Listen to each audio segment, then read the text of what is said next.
नमस्कार दोस्तों, स्वागत है एक बार फिर से आपका बिब्लियोफाइल स्टडी सेंटर के डिजिटल प्लेटफॉर्म पर। दोस्तों, जैसा कि आपको स्क्रीन पे नज़र आ रहा है, पेपर नंबर 025809 का हम लोग सॉल्यूशन करने वाले हैं। तो आइए शुरू करते हैं। ये फर्स्ट क्वेश्चन आपको स्क्रीन पे नज़र आ रहा है। इसके अंदर अपने को इसका आंसर बताना है। कह रहा है rectify the sentence by selecting the correct spelling of the underlined word. Underlined word इसके अंदर ये वाला है, इसका हमें करेक्ट स्पेलिंग बताना है, मतलब जो स्पेलिंग दी हुई है वो गलत है। कह रहा है the 9-tailed fox is mythical creature from Japanese culture. Japan देश का जो कल्चर है, वहाँ का जो आप बोल सकते हैं कि परंपराएं हैं या वहाँ का जो साहित्य है, उसमें एक ऐसी लोमड़ी की चर्चा है जिसके कितनी पूंछ है 9। तो कह रहा है कि ऐसा जीव, क्रिएचर का मतलब जीव, कह रहा है कि ऐसा जीव जो है वो मिथिकल है। मिथिकल मतलब मिथ्या है, झूठ है। वास्तव में ऐसी कोई लोमड़ी नहीं है जिसके कितनी पूंछ हो, 9 पूंछ हो। तो मिथिकल की करेक्ट स्पेलिंग क्या होगी? तो ये हो जाएगी MYTHICAL। तो ऑप्शन सी हमारा यहाँ पर करेक्ट आंसर है। इसमें क्या गड़बड़ी कर दी थी? इसमें यहाँ पे आई की जगह ए आना चाहिए था। ठीक है, तो पहले क्वेश्चन का आंसर हो गया सी। अगला देखो 77 के अंदर जो है कह रहा है select the correct active form of the given sentence. ये सेंटेंस जो हमें दिया हुआ है, सेंटेंस जो है वो हमें जो सेंटेंस दिया हुआ है वो किस में है? पैसिव वॉइस में है, उसको एक्टिव वॉइस में चेंज करना है। कह रहा है how his problems will be fixed by you. यहाँ पर प्रश्नवाचक चिन्ह है। तो देखो, आपको यहाँ will plus be plus third form नज़र आ रहा है। तो आप बोलेंगे कि सर बिल्कुल नज़र आ रहा है। तो यहाँ पर ये देखिए, फ्यूचर टेंस जब आप पढ़ते हैं तो वहाँ पर फ्यूचर टेंस में जो फ्यूचर सिंपल टेंस होता है उसका एक्टिव वॉइस का स्ट्रक्चर क्या होता है? तो एक्टिव वॉइस का स्ट्रक्चर होता है मॉडल प्लस वर्ब की फर्स्ट फॉर्म। और यहाँ पे आपको कौन सा मॉडल मिल सकता है? विल या फिर शैल। विल या शैल में से आपको यहाँ पे कोई भी मॉडल मिल जाएगा। तो जब आप इस फ्यूचर सिंपल को पैसिव वॉइस में चेंज करेंगे तो ये किस तरीके से चेंज होगा? Modal plus be plus third form, ये होगा। तो modal plus be plus third form ये पैसिव में दे रखा है, एक्टिव में जाएगा तो उसी मॉडल के साथ फर्स्ट फॉर्म आनी चाहिए।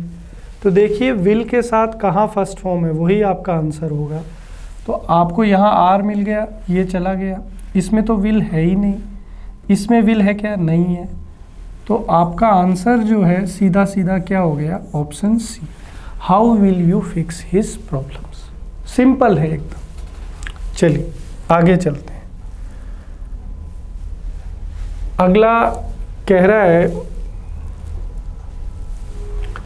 Complete the following collocation. Collocation का मतलब क्या होता है? कोलोकेशन का मतलब होता है फिक्स सेट ऑफ वर्ड्स। अंग्रेजी में कुछ एक शब्दों का कॉम्बिनेशन है, हमें उन शब्दों को उन्हीं कॉम्बिनेशन के तहत उपयोग करना पड़ता है, अदरवाइज वो गलत हो जाता है। कैसे? जैसे मैंने आपके सामने एक शब्द यहाँ पर लिखा क्विक फूड और एक मैंने लिखा फास्ट फूड। अब क्विक और फास्ट दोनों का अर्थ क्या है? तेज। लेकिन आप जानते हैं क्विक फूड जैसा कुछ नहीं होता, फास्ट फूड होता है जिसके अंदर पिज़्ज़ा, बर्गर ये सब आता है। तो ये कोलोकेशन है कि फास्ट ही एसोसिएट होगा फूड के साथ, क्विक एसोसिएट नहीं होगा। ठीक है, हालांकि दोनों का अर्थ क्या है? तेज।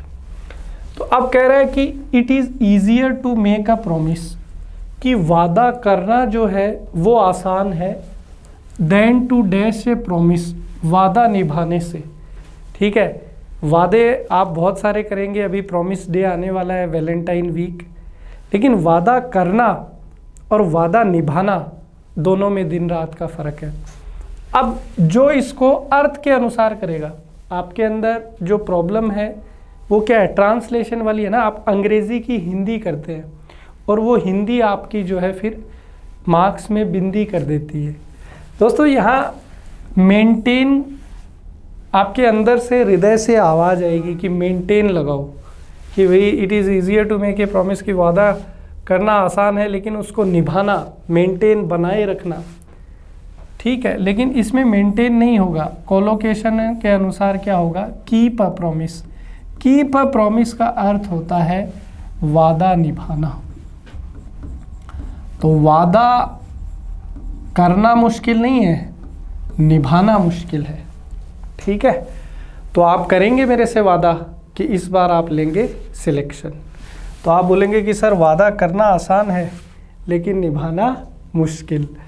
अगला देखिए, एरर फाइंड आउट करना है। कह रहा है he was paid handsomely for his ability to handle the crowd skillful, कि वो जो है उसको बहुत ही अच्छी तनख्वाह दी गई थी उसकी क्षमता के लिए।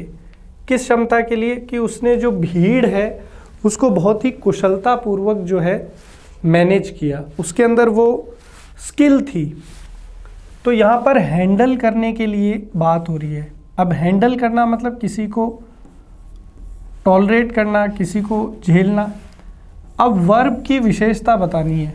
अब वर्ब की विशेषता एडजेक्टिव नहीं बना सकता, फुल सफिक्स लगने वाले वर्ड अंग्रेजी में क्या होते हैं, एडजेक्टिव। जबकि वर्ब की विशेषता कौन बताएगा, एडवर्ब बताएगा, क्रिया विशेषण। तो यहाँ स्किलफुल की जगह स्किलफुली का उपयोग किया जाएगा, ठीक है। तो यहाँ ये करेक्शन आपको करना है।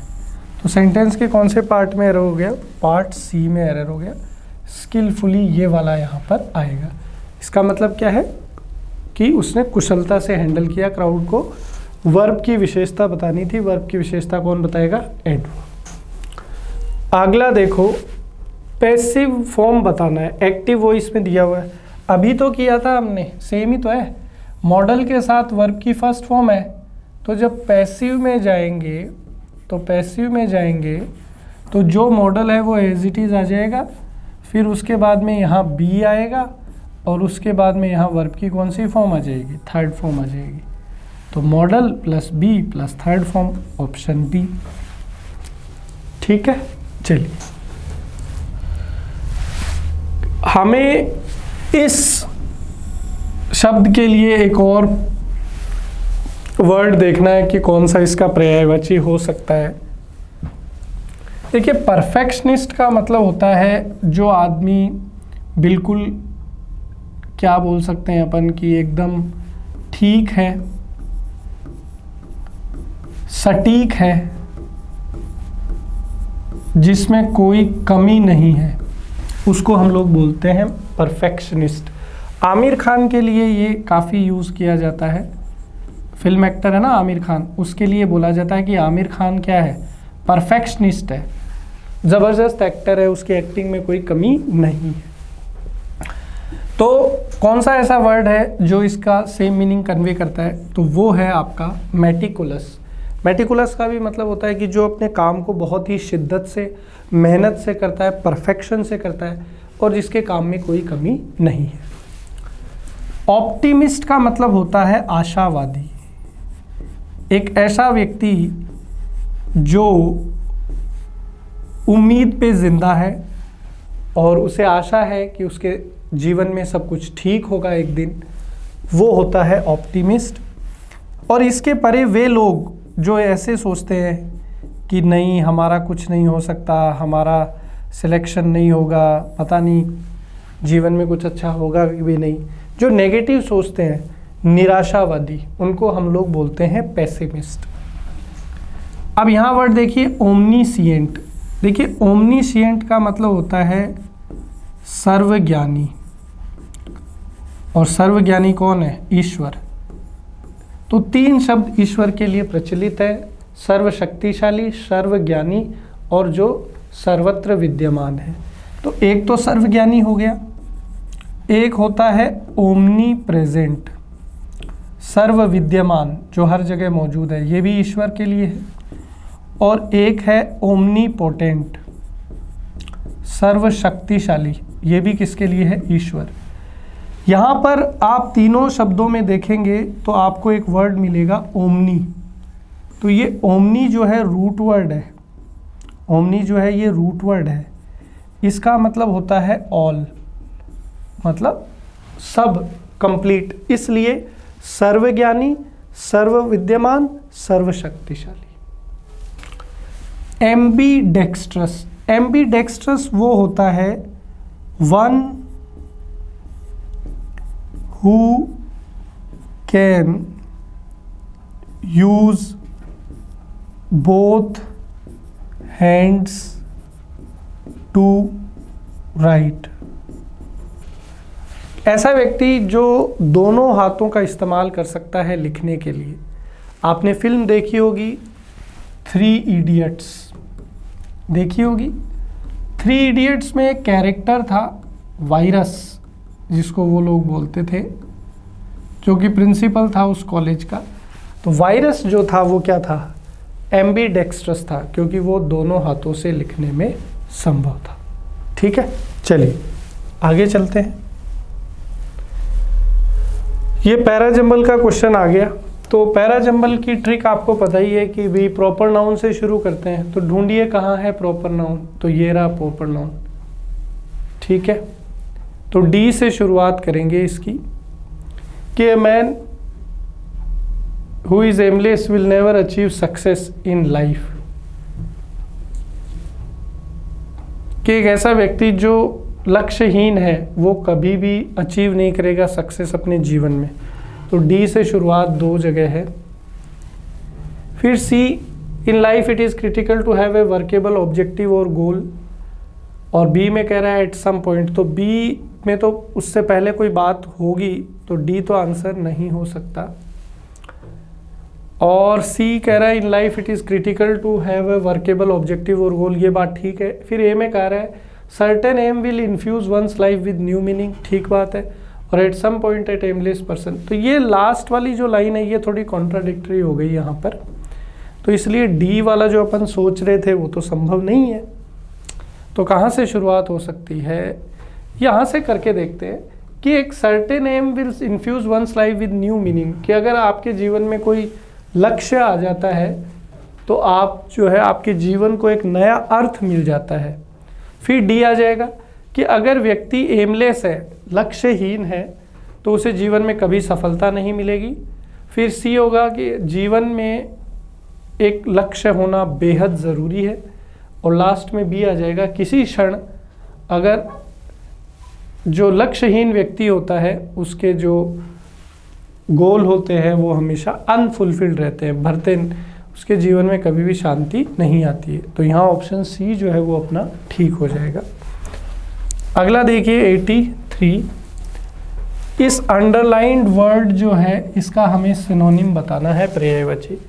कह रहा है कि कभी भी अपने बच्चों को जिस शिक्षण संस्थान में वो पढ़ रहे हैं उसका मजाक उड़ाना मत सिखाइए।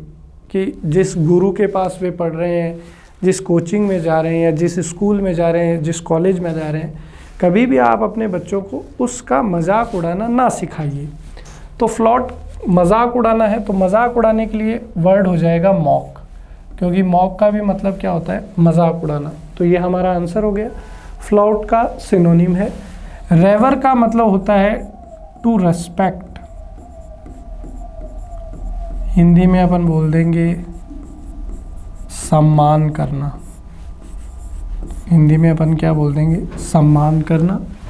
मॉनिटर आप जानते ही हैं, अलग अलग मीनिंग है इसके। कंप्यूटर के लिए जो स्क्रीन होती है उसको भी मॉनिटर बोलते हैं। क्लास में जो रख रखाव करता है, बच्चों का ध्यान रखता है, उसको भी मॉनिटर बोलते हैं। और मॉनिटर को वर्ब की तौर पे यूज़ करें तो मॉनिटर का मतलब होता है निगरानी करना।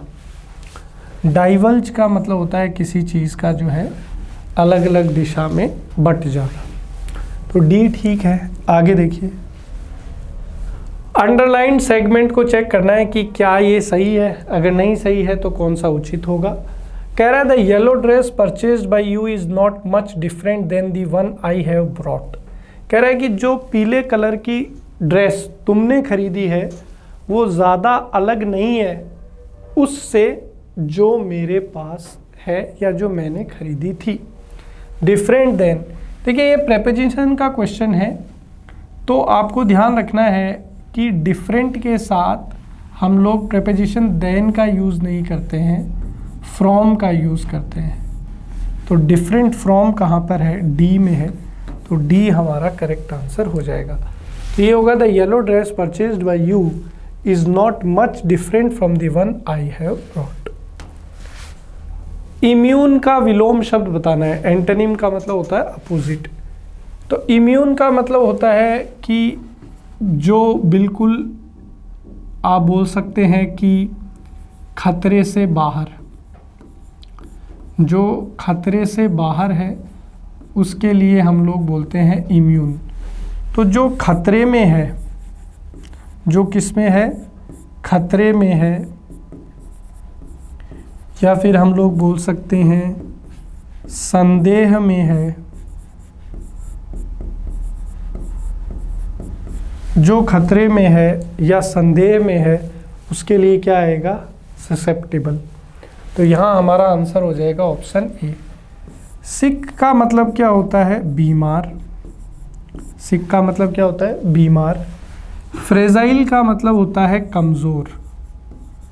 फ्रेजाइल का मतलब क्या होता है, कमज़ोर। सीडेंट्री का मतलब होता है, ये रॉक्स के लिए आता है, जो मिट्टी से टूट के बनती है उस रॉक के लिए सीडेंट्री रॉक्स अपन बोलते हैं।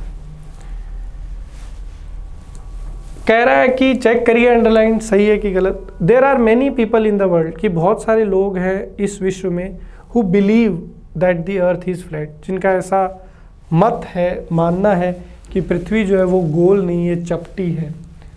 तो देखिए ये हु किसके लिए आया है, लिविंग के लिए, और ये लिविंग को रिप्रेजेंट करने वाला ही रिलेटिव प्रोनाउन है। किसके लिए आया है, ये उन लोगों के लिए आया है। और यहाँ पे जो वर्ब आती है ये एंटीसीडेंट के अनुसार होती है। तो पीपल एंटीसीडेंट कैसा है, प्लूरल, इसलिए वर्ब भी कैसी है, प्लूरल। तो इसलिए इस सेंटेंस में हमें कुछ भी चेंज करने की आवश्यकता नहीं है, हमारा आंसर हो जाएगा ऑप्शन सी। अगला देखिए, इस मुहावरे का अर्थ बताना है। Out of sight out of mind.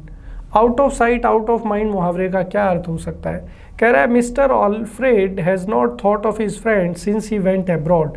Out of sight out of mind. कह रहा है मिस्टर अल्फ्रेड जो है उन्होंने अपने मित्र के बारे में कुछ भी नहीं सोचा है जब से वो विदेश चला गया है। देखिए क्या होता है मानव के जीवन में कि अगर आपको कोई व्यक्ति दिखता है तो याद भी रहता है, और जैसे ही वो आपको दिखना बंद हो जाता है या कहीं वो चला जाता है और बहुत समय से आप उससे मुलाकात नहीं करते हैं, मिलते नहीं हैं, तो धीरे धीरे वो आपके याददाश्त से निकलता जाता है और आप भूल जाते हैं कि वैसा कोई व्यक्ति भी आपके जीवन में था।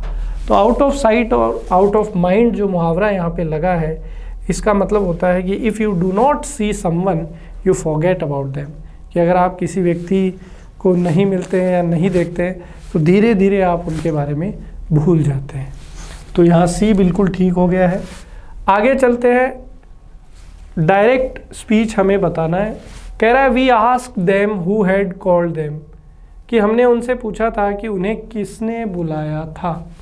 देखिए इंट्रोगेटिव सेंटेंस में जो सेड टू होता है उसको किस में चेंज कर दिया जाता है, आस्क्ड। पहली चीज़ तो आपको ये समझनी है। दूसरा, यहाँ आपको टेंस कौन सा नज़र आ रहा है, तो आप बोलेंगे कि सर हैड के साथ थर्ड फॉर्म है। तो हैड के साथ अगर थर्ड फॉर्म है तो कौन सा टेंस हो गया, पास्ट परफेक्ट। इतनी जानकारी सब विद्यार्थियों को है। क्यों, क्योंकि ये तो दिया ही हुआ है क्वेश्चन में ये जानकारी अगर आपके पास होगी नहीं तो आपके पास होगा क्या, कुछ नहीं होगा आपके पास। अब ये जो हैड के साथ थर्ड फॉर्म है पास्ट परफेक्ट, इसको हमें चेंज करना है डायरेक्ट स्पीच में। तो डायरेक्ट स्पीच में अगर पास्ट सिंपल होता है तो हम लोग उसको चेंज करते हैं किस में, पास्ट परफेक्ट में। दूसरा प्रेजेंट परफेक्ट जो होता है, प्रेजेंट परफेक्ट अगर हो तो वो भी किस में चेंज होता है, पास्ट परफेक्ट में। ये चीज़ आपको ध्यान रखनी है। अब देखो आर कॉलिंग, ये तो प्रेजेंट कॉन्टिन्यूस है, तो ये हमारा आंसर नहीं हो सकता। यहाँ पर कॉल्स वर्ब की first form present simple tense है, तो ये भी हमारा आंसर नहीं हो सकता। सी में है हैज़ कॉल्ड हिम और डी में है हैज़ कॉल्ड, तो दो जगह प्रेजेंट परफेक्ट है, तो प्रेजेंट परफेक्ट भी पास्ट परफेक्ट में चेंज होता है, बताया है आपको, और पास्ट सिंपल भी पास्ट परफेक्ट में चेंज होता है। तो पास्ट सिंपल तो चला ही गया, अब प्रेजेंट परफेक्ट है, लेकिन दोनों जगह प्रेजेंट परफेक्ट है, तो थोड़ा आगे देखते हैं। यहाँ देम है तो यहाँ हिम और यहाँ यू, तो कह रहा है वी आस्क्ड देम, हमने उनसे पूछा था, हु हैड कॉल्ड देम, कि उन्हें किन्होंने बुलाया था, तो we said to them who has called you, क्योंकि यू जो है वो यहाँ सेकंड पर्सन है, second person according to object change होता है। ध्यान दीजिए यू सेकंड पर्सन है, you changes according to object. अब यहाँ देम है तो यहाँ पर यू ही होना चाहिए, हिम नहीं हो सकता, क्योंकि हिम जो है वो तो थर्ड पर्सन की कैटेगरी में है, और थर्ड पर्सन क्या रहता है, नो चेंज। तो हमारा आंसर क्या हो गया, डी हो गया। ठीक है, चलिए अगला देखो, ऑब्सीन, ये वर्ड है यहाँ पर ऑब्सीन। हमें दिए गए वाक्य में से वो शब्द चूज करना है जो ऑब्सीन का पर्यायवाची है। ऑब्सीन का मतलब क्या होता है, गंदा। ऑब्सीन का मतलब होता है गंदा। तो इस वाक्य में कहीं पर ऑब्सीन का पर्यायवाची है क्या, कह रहा है विजय वो सस्पेंडेड फ्रॉम ड्यूटी, विजय को ड्यूटी से हटा दिया गया, क्यों, he gave dirty and prejudice remarks to his female colleagues in the office, क्योंकि वह ऑफिस में अपनी महिला कर्मचारियों को छेड़ता था। तो यहाँ पर डर्टी है ना, डर्टी मतलब भी क्या होता है, गंदा, और ऑब्सीन का पर्यायवाची क्या हो जाएगा, डर्टी हो जाएगा। ऑब्सीन का पर्यायवाची क्या हो जाएगा, डर्टी हो जाएगा। ठीक है, प्रेजुडिस का मतलब होता है कि हम लोग किसी का फेवर लें, तो दूसरे शब्दों में इसको अपन बोल सकते हैं पक्षपात करना। कलीग का मतलब क्या होता है, सहकर्मी, साथ में जो ऑफिस वगैरह में काम करते हैं उनको अपन क्या बोलते हैं, कलीग बोलते हैं। और सस्पेंड का मतलब होता है किसी चीज़ को बंद कर देना, और किसी को नौकरी से निकाल देना, उसके लिए भी आता है सस्पेंड। आगे देखो, एरर फाइंड आउट करनी है। कह रहा है he does not know how to draw quickly, कि वह नहीं जानता कि कैसे जल्दी से ड्राइंग की जाती है एंड स्ट्रेटली। देखिए कंजंक्शन के आगे पीछे सेम पार्ट्स ऑफ स्पीच होना चाहिए, तो यहाँ क्विकली क्या है, एडवर्ब, तो आगे भी क्या होना चाहिए, एडवर्ब। अब 99% लोग क्या सोचते हैं कि एलवाई लगते ही क्या हो जाता है, एडवर्ब, लेकिन स्ट्रेटली जैसा कोई वर्ड होता नहीं है।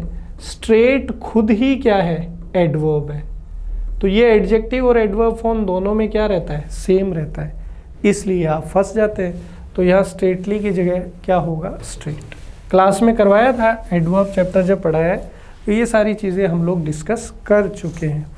आगे देखिए, कह रहा है कि कौन से सेंटेंस के पार्ट में कोई स्पेलिंग का एरर नहीं है, कोई गलती नहीं है।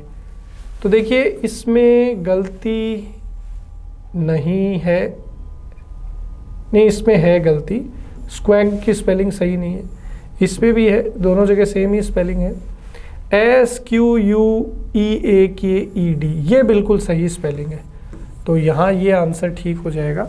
आगे देखना, और कोई स्पेलिंग में तो गलती नहीं है, owing to a leg injury नहीं, बाकी तो सेम है। यहाँ पे भी ये स्पेलिंग कह रहा है Ryan squeaked about losing his job owing to a leg injury, कि रायन के पैर में चोट लग गई थी, इसकी वजह से उसकी नौकरी चली गई, तो उसके ऊपर वो काफ़ी जो है बड़बड़ कर रहा था, चिल्ला रहा था, और जो है बहुत ज़्यादा जो है परेशानी क्रिएट कर रहा था। तो ये मतलब होता है स्क्वीक का, तो सी ठीक है। खाली स्थान में क्या आएगा, कह रहा है कि इन ऑल हर सोरो शी मस्ट वीप और शी विल डैश, कि अपने दुख को जो है उसे रोकर या डैश से निकाल देना चाहिए। अगर रोएगी नहीं तो क्या होगा, तो अगर वो रोएगी नहीं तो हंसेगी, ऐसा तो नहीं है, दुख में तो हंसेगा नहीं। रोने की बात पहले ही हो गई है तो दोबारा क्राई का कोई मतलब नहीं है। रोएगी नहीं तो मर जाएगी, ऐसा भी नहीं है। रोएगी नहीं तो पीड़ा भुगतेगी, ये बिल्कुल है। अगर आप रो करके अपने दर्द को बाहर निकाल देते हैं तो वो आपको पीड़ा नहीं देता है, लेकिन अगर आप रोएंगे नहीं, दर्द को अंदर ही अंदर रखेंगे तो वो आपको और ज़्यादा तकलीफ देगा। तो यहाँ सफ़र हो जाएगा, पीड़ा भोगेगा। विलोम शब्द बताना है अंडरलाइंड का, तो इसमें अंडरलाइंड क्या है? एंटोनिम ही है अंडरलाइंड। कि एंटोनिम वो शब्द है जो एक प्रीफिक्स की तरह ऐड कर दिया जाता है उचित शब्द के साथ। तो हमें अंडरलाइंड वर्ड का जो है विलोम शब्द बताना है। तो एंटोनिम होता है विलोम शब्द, तो इस एंटोनिम का अपोजिट क्या होगा? सिनोनिम, पर्यायवाची। फिर विलोम शब्द का अपोजिट क्या होगा? पर्यायवाची। तो हमारा जो है ऑप्शन बी यहाँ बिल्कुल करेक्ट है। आगे मुहावरा है ये, इसका मीनिंग अपने को बताना है। कह रहा है give us some room for improvement, कि हमें कुछ रूम दीजिए इम्प्रूवमेंट के लिए। सम रूम का मतलब होता है सुधार की गुंजाइश। क्या मतलब होता है? सुधार की गुंजाइश, सुधार की गुंजाइश। तो यहाँ पर सुधार की गुंजाइश में क्या हो जाएगा? An opportunity for improvement. ठीक है, इम्प्रूवमेंट के लिए अवसर। आगे फिल इन द ब्लैंक्स है, कौन सा ईडियम आना चाहिए? कह रहा है the health personal advice to dash of unhealthy food habits if you want to maintain our cardiovascular health. कि जो स्वास्थ्य कर्मचारी था उसने हमें सलाह दी कि अगर हम लोग अनहेल्दी फूड जो है उसको मना कर देंगे, बिल्कुल छोड़ देंगे, तभी हम जो है हमारे हृदय के स्वास्थ्य को ठीक रख सकते हैं। मतलब हमारा जो हार्ट है, लीवर है, ये सारी चीज़ें अच्छे से काम करेगी। तो किसी चीज़ के लिए मना करना है, किसी चीज़ को छोड़ देना, किसी चीज़ से दूरी बना लेना, उसके लिए कौन सा मुहावरा आता है?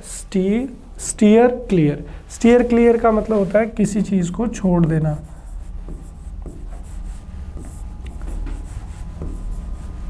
किसी चीज़ को त्याग देना, किसी चीज़ को त्याग देना। कह रहे हैं रन शॉर्ट। रन शॉर्ट का मतलब, मुहावरे का मतलब होता है किसी चीज़ का कम पड़ जाना, किसी चीज़ का कम पड़ जाना। कीप द पॉट बॉइलिंग का मतलब होता है टू कंटिन्यू। कोई भी आप काम कर रहे हैं उसको जारी रखना, उसके लिए आता है to keep the pot boiling. Pay lip service का मतलब होता है कि हम लोग जो है किसी को अपने वाणी से, बातों से जो है क्या करें? सपोर्ट करें, हेल्प करें। नेक्स्ट, ये एक वो आ गया है, क्या बोलते हैं, क्लोज टेस्ट। तो इसको पूरा पढ़ के और कर लेंगे, बहुत आसान सा है। कह रहा है our beautiful ecosystem is being systematically dash by industrial pollution channeled into rivers like the Ganga and the Yamuna. Nuclear waste from atomic plants mutate into the world's oceans and dash gases such as carbon dioxide mixed with the ozonosphere. तो pollution से क्या होगा? हमारे ecosystem का नुकसान होगा, नुकसान होगा। ओरिएंटेड मतलब उसको किसी और दिशा में मोड़ देना। डिज़ाइन मतलब किसी चीज़ की डिज़ाइनिंग करना। ग्लोरीफाई मतलब प्रशंसा करना। तो कॉमन सेंस है कि पॉल्यूशन से इकोसिस्टम क्या होगा? डैमेज होगा, इकोसिस्टम का नुकसान होगा। इकोसिस्टम मतलब पारिस्थितिक तंत्र। तो जो हमारा पारिस्थितिक तंत्र है उसका पॉल्यूशन से क्या होगा? नुकसान होगा, डैमेज होगा वो। आगे देखो, और इसकी वजह से क्या हो रहा है कि ये जो पॉल्यूटेंट्स हैं ये गंगा और यमुना नदी में चले जाते हैं। न्यूक्लियर वेस्ट भी जाता है एटॉमिक प्लांट से। उसकी वजह से जो विश्व के जो बड़े बड़े महासागर हैं, पानी है, उनमें कैसी गैस भर जाती है? तो उसमें कैसी गैस भर जाती है? उपयोगी गैस भर जाती है, साफ़ सुथरी गैस भर जाती है। हाइजीनिक का मतलब होता है साफ़ सुथरा। न्यूक्लियर गैस भर जाती है या जहरीली गैस भर जाती है। तो कॉमन सेंस है, जहरीली गैस भर जाती है पॉल्यूशन की वजह से। फिर आगे क्या होता है?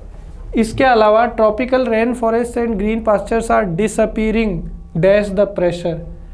कि इस बढ़ते पॉल्यूशन की वजह से जो हरियाली है, जो खेत खलिहान है, जो पेड़ पौधे हैं, वो इस दबाव के अंदर धीरे धीरे गायब होते जा रहे हैं।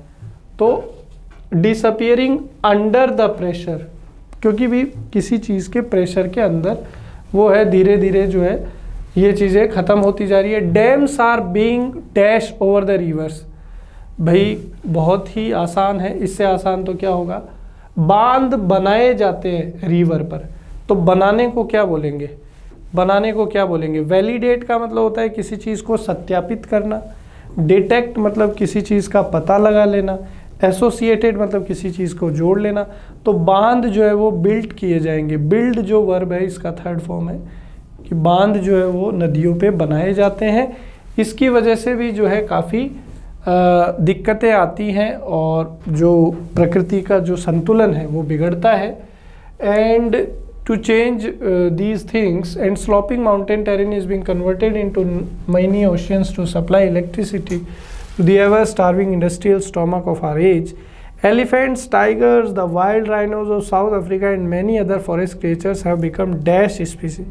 लेकिन ये जो लगातार आपका ये जो हो रहा है, पॉल्यूशन हो रहा है, इसकी वजह से ये जो आपको दिख रहे हैं ना यार, यहाँ पर ये साउथ अफ्रीका के अंदर ये अपने राइनो वगैरह हो गए, हाथी हो गए, टाइगर हो गए, जंगली, ये सब क्या है, धीरे धीरे विलुप्त प्रजातियां होती जा रही हैं। तो अक्यूमुलेट का मतलब तो होता है इकट्ठा होना, स्पेसिफाइड का मतलब किसी पर्टिकुलर चीज़ की ओर इशारा करना, ग्रांट मतलब किसी को कोई चीज़ प्रदान करना, इनडेंजर्ड मतलब विलुप्त होती जा रही है। ठीक है, तो इसी के साथ ये अपना यहाँ पर कंप्लीट हो गया है पेपर सॉल्यूशन। आपसे मुलाकात होगी अगले पेपर के सॉल्यूशन में। तब तक के लिए पढ़ते रहिए, मेहनत करते रहिए और इन पेपर्स के सॉल्यूशन को ज़रूर देखिए। ये पेपर आपके सिलेक्शन में बहुत महत्वपूर्ण भूमिका निभाएंगे। धन्यवाद।